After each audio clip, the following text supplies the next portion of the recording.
Yes students, बेटा ਹੁਣ तक ਅਸੀਂ दिल्ली सल्तनत दीयां दो डनैसटीज़, दो खानदान मतलब दो वंश पढ़ाए हैं। पहला स्लेव डनैसटी असीं पढ़िया, उस तो बाद असीं पढ़िया खलजी डनैसटी। अज असीं थर्ड डनैसटी पढ़न जा रहे हैं दिल्ली सल्तनत की, ये है तुगलक डनैसटी। तुगलक डनैसटी जी है काफ़ी फेमस डनैसटी है। इन्हें दिल्ली सल्तनत को काफ़ी पावरफुल बनाया, काफ़ी एक्सपैंड किया।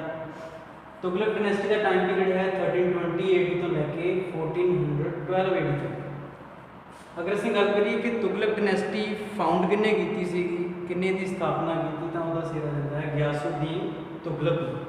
गयासुद्दीन तुगलक ने जोड़ा है 1320 की फाउंडेशन रखी सी तुगलक डनैसटी की, और 1325 गयासुद्दीन तुगलक की डैथ हो जाती है। गयासुद्दीन तुगलक की डैथ तो बाद 1325 उसका बेटा मुहम्मद बिन तुगलक जोड़ा है राजगद्दी पर बैठता है। मुहम्मद बिन तुगलक का पहला नाम जूना खान सीगा, उन्हें नवा टाइटल लिया मुहम्मद बिन तुगलक का, और जोड़ा है सुल्तान बन जाता है। 1325 तो लैके 1352 तक जोड़ा है मुहम्मद बिन तुगलक ने रूल किया है। He had great ideas and plans but poorly executed. Muhammad bin Tughlaq बारे कहा जाता है कि बहुत ही वाइज परसन सी, बहुत ही सियाना सी, पढ़िया लिखिया सीगा, और उसके आइडियाज़ उसके प्लैनस बहुत ही लाजवाब सी, but they were poorly executed. लेकिन मुहम्मद बिन तुगलक के आइडियाज़ उसके प्लैनस में सही तरीके लागू नहीं किया जा सकिया, जां इंज कह लीए कि उन्होंने प्लैनस को लागू करने लई सही समा नहीं सीगा।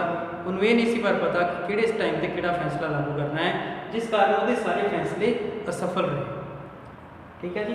एक तो सीगा कैपिटल चेंज करना, कैपिटल उन्हें चेंज कर दी सी दिल्ली तो दौलताबाद, वो भी गलत डिसीजन सीगा, वो करके भी काफ़ी बदनामी हुई। एक उन्हें टोकन करंसी इशू की सी, वो जी पॉलिसी सी वो भी फेल रही, जिस करके मुहम्मद बिन तुगलक को जोड़ा है लोगों के बदनामी का सामना करना पिया। Other failure was revolts broke out.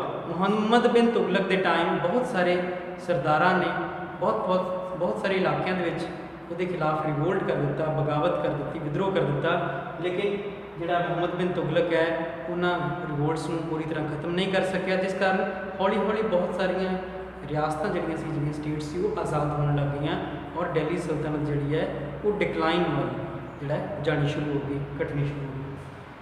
आखिर मुहम्मद बिन तुगलक की डैथ हो जाती है 1351 1351 मुहम्मद बिन तुगलक की डैथ तो बाद उसका कज़न चचेरा भरा जोड़ा फिरोज तुगलक सुल्तान बनता है। फिरोज तुगलक ने 1351 तो लैके 1388 तक राज किया। फिरोज तुगलक जोड़ा है ये टाइम के उपर भी बहुत सारे रिवोल्ट हुए, सरदारा ने रिवोल्ट कर दिते अलग अलग थावां के उपर, लेकिन फिरोज तुगलक उन्होंने रिवोल्ट्स को खत्म नहीं कर सके।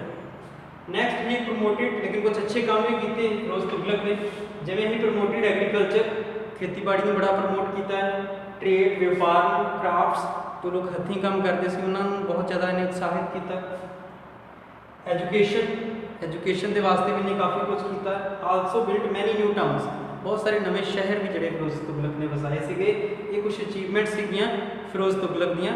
सो तुगलक डनैसटी की अगर असीं गल करिए तो ये दोनों जोड़े सुल्तान ने मुहम्मद बिन तुगलक और फिरोज तुगलक बहुत ही फेमस सुल्तान हुए ने दिल्ली सल्तनत के तुगलक डनैसटी के विच।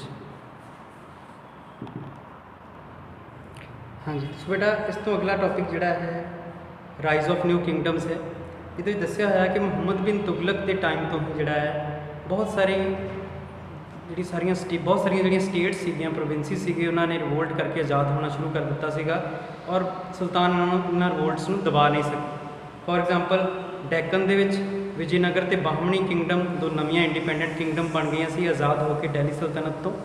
इस तरह ही बंगाल, जौनपुर, गुजरात, मालवा, मेवाड़, मारवाड़, कश्मीर और असम दी इंडिपेंडेंट स्टेट्स जोड़ियाँ सीगियां वो भी सैटअप हो चुकी सी, क्योंकि तुगलक सल्तनत जी है वो उन्होंने रिवोल्ट्स को दबा नहीं सकी, और रिवोल्ट तो बाद उन्होंने लोगों ने अपनी आज़ादी डिकलेयर कर दी सी। हाँ जी स्टूडेंट्स, बेटा इस टॉपिक में से पढ़ रहे हैं तैमूर इन्वेजन। तैमूर इसका पूरा नाम तैमूर लैंग सीगा, पंजाबी दे विच उहनूं तैमूर लंगा भी कहते हैं, क्योंकि ही वॉज लेम लंगड़ा सीगा। He was the ruler of area around Samarkand in central Asia. Timur जिहड़ा है सेंट्रल एशिया दे विच समरकंद ते आस-पास के इलाके का राजा सीगा। उन्हें हिंदुस्तान के धन दौलत बारे काफ़ी सुन रखा सीगा। सो वही धन दौलत की लालसा लैके वो हिंदुस्तान आया और हिंदुस्तान के उपर उन्हें अटैक किया। इन्वेटेड इंडिया इन 1398 1398 के उन्हें हिंदुस्तान के उपर अटैक किया, हमला किया। उस टाइम ते तुगलक वंश का राज सीगा दिल्ली सल्तनत दे विच। First of all he next areas in north west of India. Hindustan जो दाखिल होया नॉर्थ वैसट वाली साइड तो उन्हें नॉर्थ वैसट के काफ़ी सारे एरियाज में जित लिया। उस तो बाद वो दिल्ली पहुंचा। दिल्ली के उन्हें काफ़ी लुट मचाई, काफ़ी समान उत्थे उन्हें लुटिया, पैसा लुटिया। और उस तो बाद जिहड़ा है उन्हें की किया कि Timur left Khizr Khan as in charge of Indian territories. जो वापस जान लगा दिल्ली तो उन्हें खिजर खान जिहड़ा है अपने हिंदुस्तान के इलाकों का इंचार्ज बना दिता, जिहड़े इलाके उन्हें जिते सीगे। सो खिजर खान जिहड़ा अफगानी सरदार सीगा उन्होंने जिहड़ा है इंचार्ज बनाने तो बाद वो वापस समरकंद चला जाता है। उस तो बाद की होंदा है कि खिजर खान जिहड़ा है थोड़ी देर बाद 1412 दे विच तुगलक वंश के राजियां खत्म करके उन्होंने जगह पर खुद दिल्ली के उपर कब्जा कर लेता है और सैयद खानदान की स्थापना करता है। सो तुगलक खानदान की समाप्ति करने के बाद खिजर खान खुद जिहड़ा है दिल्ली सल्तनत का सुल्तान बनता है, क्योंकि खिजर खान जिहड़ा है सैयद खानदान नाल संबंध रखता सी। सो इस करके इन्हें सैयद डायनेस्टी की स्थापना की। खिजर खान के राजा बनने नाल ही सैयद डायनेस्टी नाम का खानदान जिहड़ा है वो दिल्ली के उपर राज करने लग गया। 1412 की गल है और सैयद खानदान का राज जिहड़ा है 1412 तो लैके 1451 तक रहा। इस टाइम तक सैयद वंश ने दिल्ली सल्तनत के उपर राज किया। दिल्ली इन्हां दी कैपिटल सीगी। So that's all for today. Thank you.